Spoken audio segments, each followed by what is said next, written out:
నీకెందుకు business, job చేసుకో మంచిగా, ఎందుకు నీకు ఈ టెన్షన్స్ అని చెప్పి మనం ఒక బిజినెస్ స్టార్ట్ చేయాలంటే గానీ, చాలా మంది ఈ విధంగా మాట్లాడుతూ ఉంటారు. సపోర్ట్ చేయకుండా. సో, నేనేమంటున్నానంటే దీని గురించి ఒకటి అండ్ ఇంకోటొచ్చేసి ఏంటి అంటే, ఎలాంటి ఇన్వెస్ట్‌మెంట్ లేకుండా బిజినెస్ స్టార్ట్ చేయొచ్చా?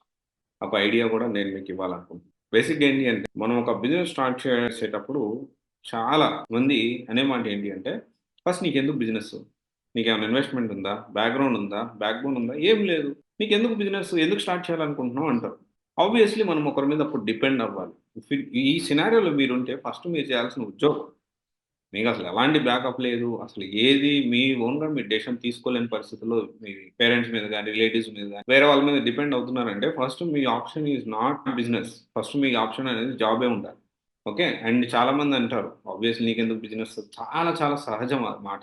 ఇంకొకటొచ్చేసి ఒక స్టూడెంట్ ఏమన్నారంటే, "మరి ఇంత కష్టం పడతా బిజినెస్ ఎందుకు చేయాలనుకుంటున్నారు?"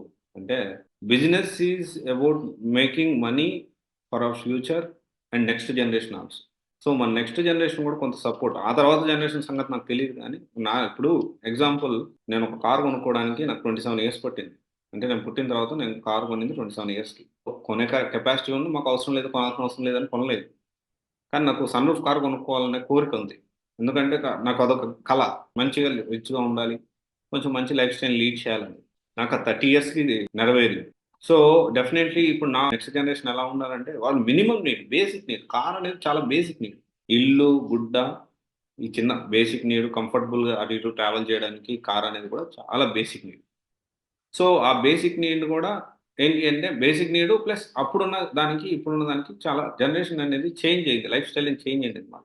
ఇల్లు, తర్వాత car. So, one by one అన్నీ అయిపోయినాయి గాబట్టి, మేమైతే తీసేసుకున్నాం గాబట్టి, సో, నెక్స్ట్ జనరేషన్ అనేది కొంత కంఫర్టబుల్ లైఫ్ అనేది లీడ్ చేస్తుంది.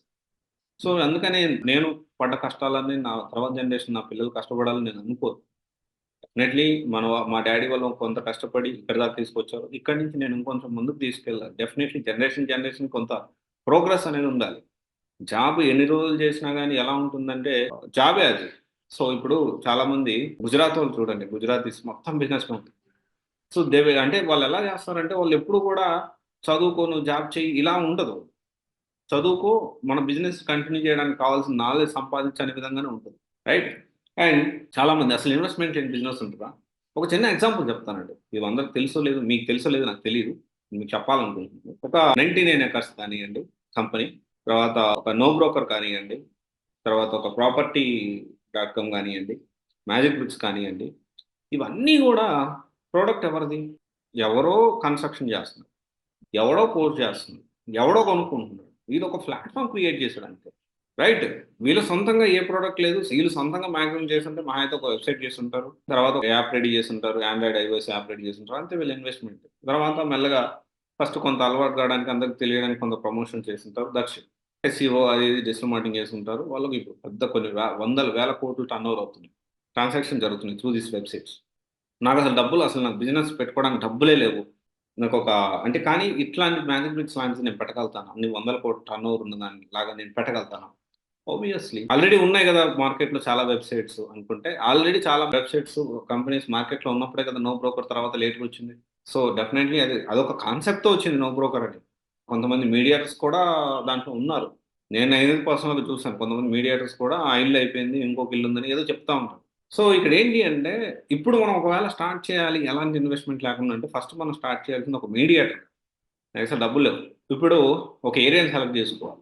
ఇది మనకి ఎలా వర్కౌట్ అవుతుంది? ఎలా ఇంప్లిమెంట్ అవుతుంది? ఇది నేను చెప్తాను. చెప్పినంత మాత్రాన ప్రతి ఒక్కరు చేసేసి అయిపోతారు. లక్షాధికారులు, కోటీశ్వరులు అవుతారని కాదు. చెప్పడం అనేది ఎక్స్‌పీరియన్స్‌తో చెప్తున్నా. తర్వాత స్టార్ట్ చేయాలంటే చాలా హార్డ్ వర్క్ చేయాల్సిందే. ఫస్టు ఒక ఏరియాని సెలెక్ట్ చేసుకొని, ఒక ఏరియాలో ఎన్ని కన్‌స్ట్రక్షన్స్ జరుగుతున్నాయో అన్ని లిస్ట్ ఔట్ చేసుకొని, అన్ని కంపెనీస్‌తో మాట్లాడుకొని, బాబు నాకెంత కమిషన్ ఇస్తావు?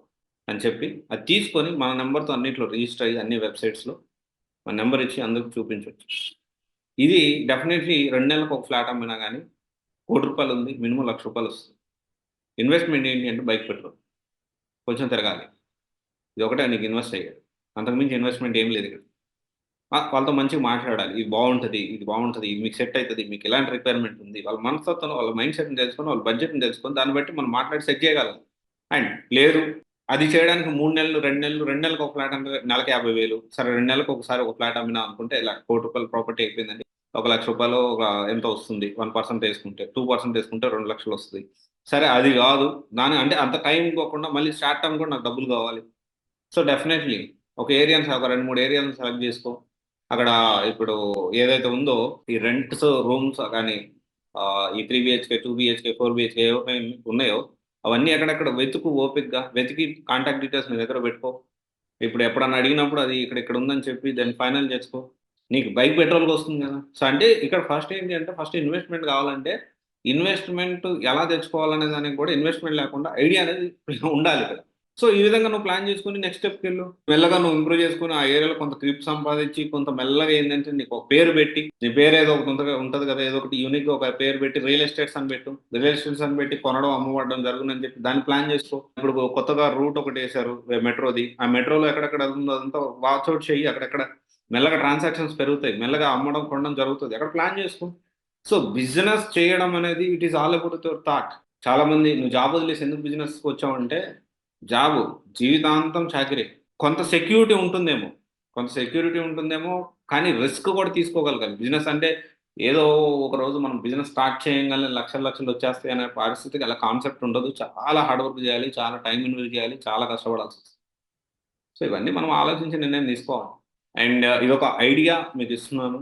దీన్ని ఎలా ఎస్టాబ్లిష్ చేసుకోవాలి, మీ సపోర్ట్ కావాలంటే డెఫినెట్లీ ఇదే కాదు, మీరు ఒక బిజినెస్ తీసుకొచ్చి ఈ బిజినెస్ నేను ఎలా ఎస్టాబ్లిష్ చేసుకోవాలంటే దాన్ని ఎలా ఓవర్ వ్యూ ప్లాన్ అని నేను చెప్తాను మీకు. మీరు హార్డ్ వర్క్ చేసుకొని మీరు చేసుకోగలిగితే definitely will get successful. Job అనేది డెఫినెట్లీ ఏంటి అంటే ఇనిషియల్ డేస్లో జాబ్ చేయడం అనేది చాలా ఇంపార్టెంట్. బట్ ఇన్వెస్ట్మెంట్ లేకుండా బిజినెస్ చేయాలంటే 100% చేయొచ్చు. నీకెందుకు రా బిజినెస్, గమ్మున జాబ్ చేసుకో అనే వాళ్ళకి సమాధానం చెప్పాల్సిన అవసరం కూడా నీకు లేదు. నీ లైఫ్ నువ్వు మంచిగా లీడ్ చేసుకోవచ్చు. Okay, thank you.